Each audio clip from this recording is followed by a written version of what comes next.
Guérit TV Monde rouvre son antenne régionale de Parakou à partir du 1er août 2024. Pour toutes vos activités dans le Nord Bénin et autres renseignements, appelez le 00229 91 19 10 10. Guérit TV Monde, le leader des web TV.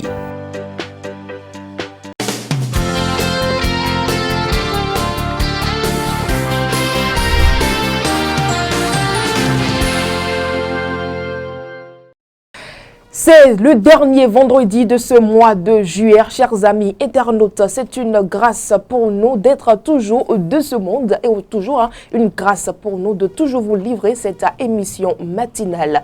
Les rubriques, elles n'ont pas changé. J'installe donc pour vous tout de suite et maintenant Amanda Daké que j'installe tout de suite. Elle avance déjà sur ce plateau. Enfin, elle est là. Amanda Esmeralda Daké, bien le bonjour. Bonjour à vous, Latifat Kaouni. Avec vous, nous allons prendre note de toutes les nouvelles de ce vendredi et nous démarrons par la revue des titres. Bien sûr, Latifat Kaouni, chers amis internautes de Guérit TV Monde.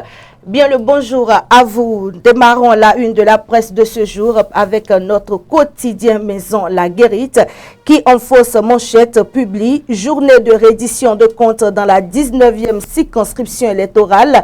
Matisse procède au lancement à Porto Novo en sa manchette. Il met en exergue la bonne entente et complicité au sein du BR à Sakété.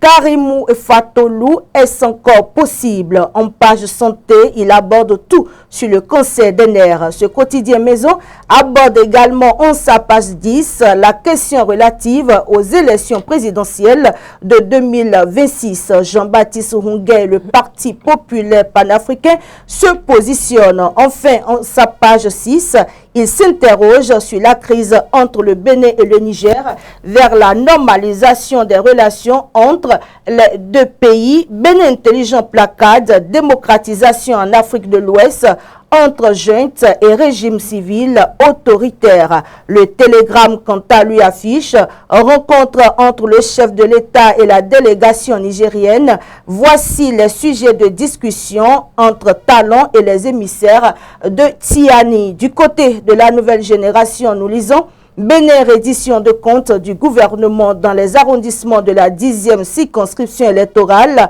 Paulin Akmona apprécie le franc-parler des populations et exprime sa gratitude au président Talon. Décryptage info placade, transformation numérique en Afrique. Le Bénin, 29e derrière le Togo dans l'indice de développement d'éthique 2024. Nous poursuivons avec le quotidien Notre Époque qui, en sa manchette titre, sortie de la crise Bénin-Niger, des pas de fait. Des points importants à aborder. Matin libre à son tour affiche lettre ouverte à Patrice Talon, 41 mois d'impayés aux enseignants réintégrés. Matin libre laisse place à Nord-Sud quotidien qui titre Niger, le pétrole, un casse-tête chinois pour Tiani. Le journal public La Nation placade en sa manchette du jour diplomatie, 8 nouveaux ambassadeurs s'installent. Avec le quotidien Le Meilleur, nous abordons la question de la participation de la ministre béninoise de l'Industrie et du Commerce à la 21e édition du forum annuel AGOA à Washington. DC Alimatou Assoumon défend brillamment les intérêts du Bénin. L'affiche du jour à présent y titre Promotion de la culture et du tourisme au Bénin. Voici le programme détaillé du Festival des masques de Porto Novo. Nous passons à Visa Info qui publie Tractation politique pour 2026, regain d'activité au sein des partis politiques. Avec le paraclet, nous lisons en manchette irrégularité dans le prix de vente du ciment. La DIC Monokoufo remet les pendules à l'heure chez les commerçants véreux. Nous poursuivons cette une de presse avec le territorial qui titre Festival de masques de Porto Novo, un format professionnalisé du FIB pour promouvoir la destination Porto Novo. L'informateur, quant à lui, affiche célébration de la fête de l'indépendance. Quid de la présence de l'opposition du côté de le Béninois libéré? Il est question de la crise Bénin-Niger, les points abordés et les règles entre les pays de nations sœurs, deux présidents frères, Talentiani, pour le développement. Enfin, l'opinion qui placade aujourd'hui, renforcement des relations entre le Niger et le Bénin, une visite de haut niveau pour apaiser les tensions. Mais avant de mettre fin à la une de la presse du jour, nous allons à nouveau mettre en lumière les différents titres de notre quotidien maison.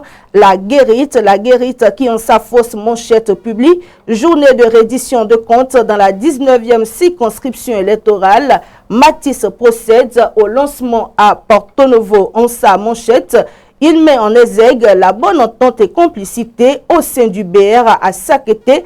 Karimou Fatolou, est-ce encore possible? En page santé, il aborde tout sur le cancer des nerfs. Ce quotidien maison aborde également en sa page 10 la question relative aux élections présidentielles de 2026. Jean-Baptiste Ronguet et le Parti populaire panafricain se positionnent. Et enfin, en sa page 6, il s'interroge sur la crise entre le Bénin et le Niger vers la normalisation des relations entre les deux pays. Nous parlons toujours de cette crise Bénin-Niger, les principaux points de discorde réglés.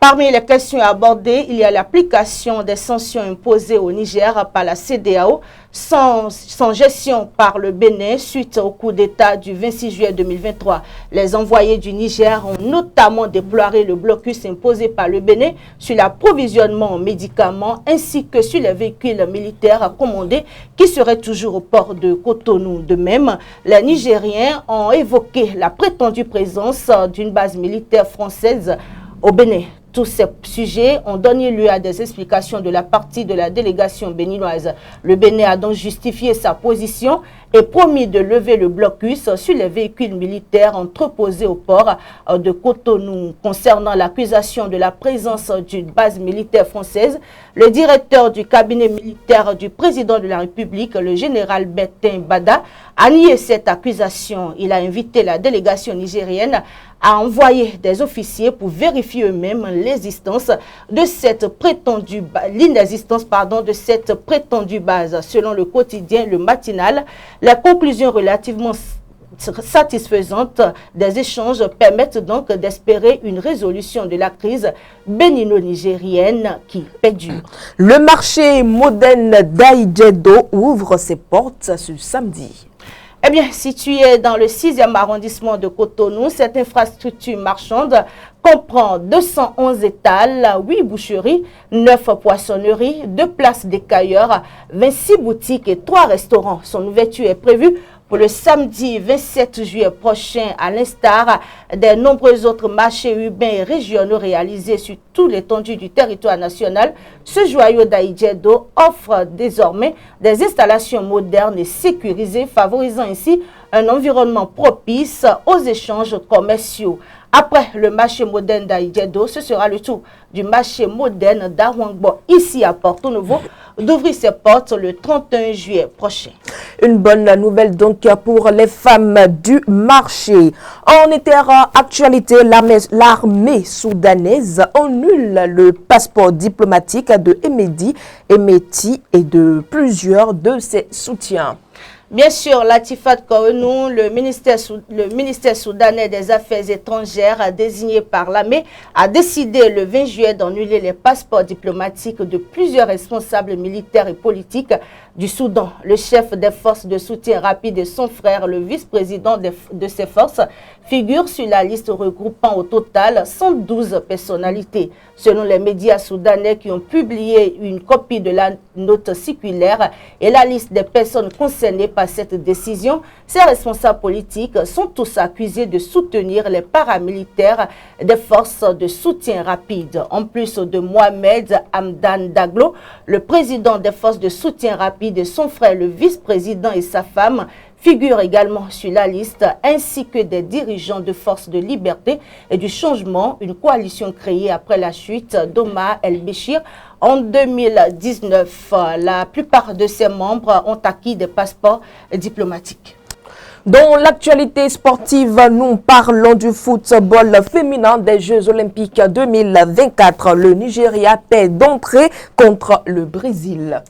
L'équipe féminine du Nigeria a perdu 1-0 contre le Brésil ce jeudi soir lors de son match d'ouverture aux Jeux Olympiques 2024 à Bordeaux. Les Super Falcons commencent mal après une défaite embarrassante. Elles ont concédé le but en première mi-temps sur une occasion transformée par Gabi Nunes, 37e, après avoir reçu une passe décisive de Mata. Après cette défaite, le Nigeria occupe la dernière place dans le groupe C des JO. L'Espagne ayant donc battu 2-1 le Japon. Le prochain défi des Nigérianes est contre l'Espagne le dimanche 28 juillet, avant le dernier match de poule face au Japon le 31 juillet. Merci à vous, Amanda Esmeralda Dake. Nous vous souhaitons un bon week-end. Bon week-end à vous. Et à lundi. À lundi. Chers amis internautes, quant à nous, nous poursuivons notre émission. On se retrouve tout juste après cette pause dans la suite.